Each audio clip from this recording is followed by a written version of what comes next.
Oke guys, jadi hari ini gua sama teman-teman gua mau ke Monas. Monas adalah monumen nasional. Gue yakin lu semua di rumah tahu apa itu Monas. Landscape-nya Jakarta, yang tinggi, yang ujung di atasnya itu ada emas. Semua orang tahu. Cuma hari ini gua mau ngulik tuh Monas bareng-bareng lu. Supaya gua juga lebih tahu nih tentang Monas, kapan Monas didirikan, berapa lama waktu Monas didirikan, siapa yang menginisiasi, berapa biaya pembuatan Monas, dan untuk apa Monas didirikan.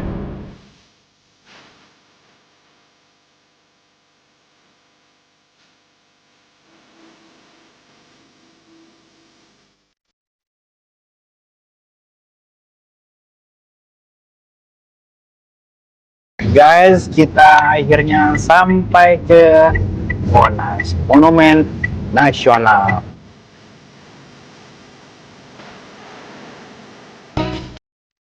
Salah.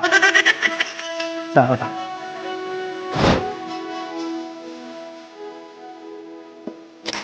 Kameramen gua banyak permintaan, gua harus jalan cepat. Sekarang gua harus jalan pelan. Gini tangannya. Nah itu guys orangnya. Mas, salam dulu dong, salam komando dulu. Apa kabar? Hah? Langsung aja Mas Ajis kenalan sama kamera.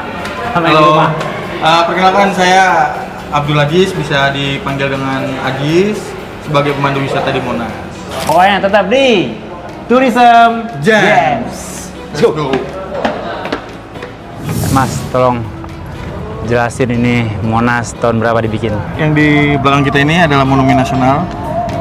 Dibangunnya tanggal 17 Agustus tahun 61. Ada yang ngasih ide ya, atau ada yang ngasih gagasan, namanya Bapak Sarwoko Martokusumo. Itu siapa Pak Marwoko Martokusumo? Beliau orang biasa tapi gagasannya luar biasa. Maksudnya tuh orang biasa itu dari sipil, bukan dari Masyarakat biasa, bukan pejabat pemerintahan, bukan militer dan lain sebagainya. Tapi dia punya gagasan yang luar biasa agar dibangun Monas. Nah, bener kan? Ada hal-hal yang lu nggak tahu. Ternyata yang punya ide pembangunan Monas, yang memberikan saran kepada Pak Soekarno gitu ya, itu bukan dari kalangan pejabat, bukan dari kalangan seniman ataupun seniman nggak ngerti ya? Seniman apa bukan nggak ngerti ya? Pokoknya masyarakat biasa. Ini tangganya ada 25. Tuh 2, 3, 4, 5, 6, 7, 8, 9, 10, 11, 12, 13, 14, 15, 16, 17, 18, 19, 20, 21, 22, 23, 24, 25. Karena pada saat dibangun ini, jumlah provinsi di Indonesia itu ada 25 provinsi. Benar? Sekarang ada berapa? 38. 38. Kalau mungkin dibangunnya sekarang tangganya 38. Agak tinggi tuh. Nah, ini kita mau masuk ke museum. Melalui anak tangga ini ada 17 anak tangga yang melambangkan tanggal Indonesia merdeka. Jadi setiap bangunan ini, setiap titik ini ada makna-maknanya. Ini namanya ruang museum sejarah. Di sini ada 51 diorama yang menceritakan tentang sejarah singkat peradaban bangsa Indonesia. 51. Yes. Peradaban singkat. Jadi peradaban dari masa? Dari zaman Indonesia purba sampai ke masa sekarang. Dari tahun 3000 sampai 2000 tahun sebelum Masehi sampai ke masa yang sekarang. Memang manusia purba itu 3000 atau 2000 sebelum Masehi itu sudah ada hidup di Indonesia. Pada zaman itu. Jadi penemuan terbanyaknya ini ada di Indonesia Timur dan Indonesia bagian tengah. Tapi kan yang ditemukan tulang-tulangnya ya. Iya. Cuma mungkin dengan kecanggihan teknologi diprediksi bentuknya seperti ini dari tulang tadi itu ya. Gitu guys. Jadi bukan ditemukan plek-ketiplek nih, begini. Nah, jadi intinya ini gambaran gimana masyarakat Indonesia tuh dulu tuh kayak gini gitu. Iya. Pertama kali ya. Di laut, di hutan, berburu dengan cara berburu, bertahan hidupnya dan lain sebagainya. Ya, lanjut. Jadi ruang museum ini luasnya 80 kali 80 meter. 80 kali 80 meter. Iya, tingginya 8 meter. Setiap sisi ini ada 80 tinggi 8 meter. Artinya setiap sisi ini ada 8 tiang. Dan luas area Monas ini 80 hektar. Semua harus 8 ya? Iya. Itu guys.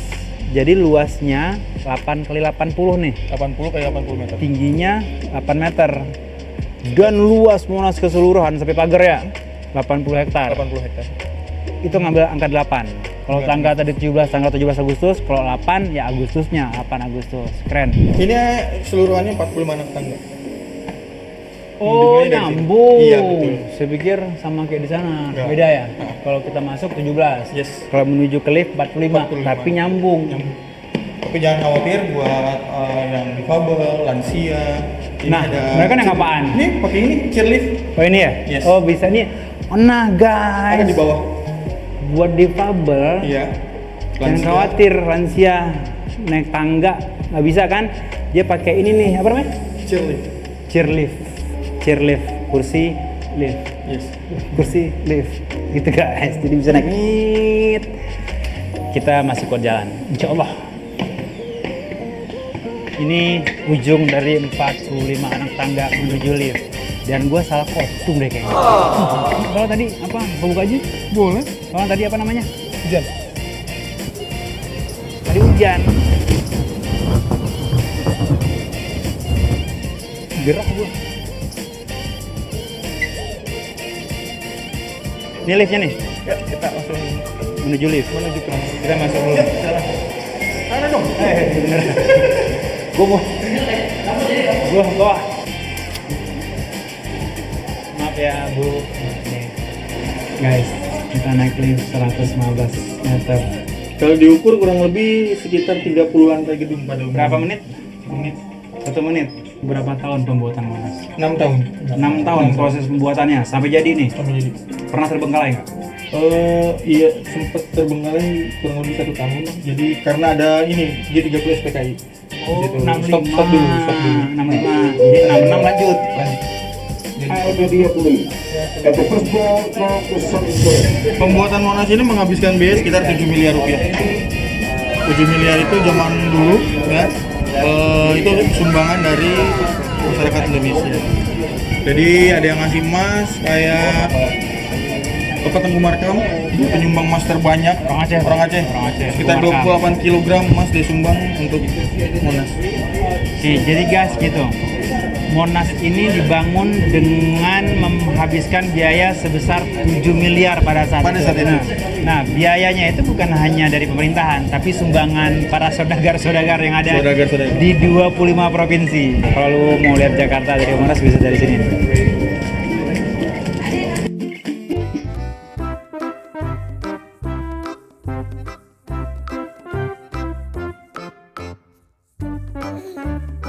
Apakah itu full emas? Apakah ada campuran?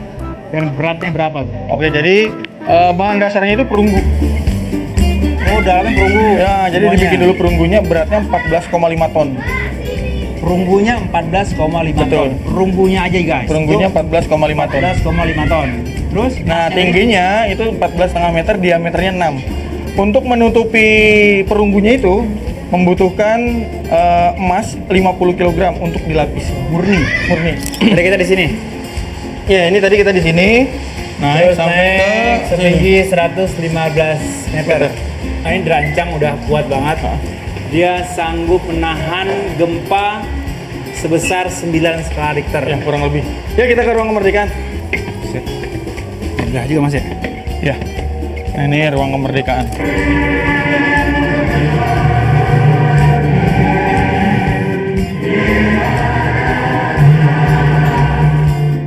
Bung Karno dan Bung Hatta mengangkat derajat bangsa Indonesia di mata dunia dan sekaligus menjadikan Indonesia adalah bangsa yang merdeka. Oke Mas nih. Oke, jadi ini burung Garuda Pancasila terbuatnya dari perunggu lapis emas.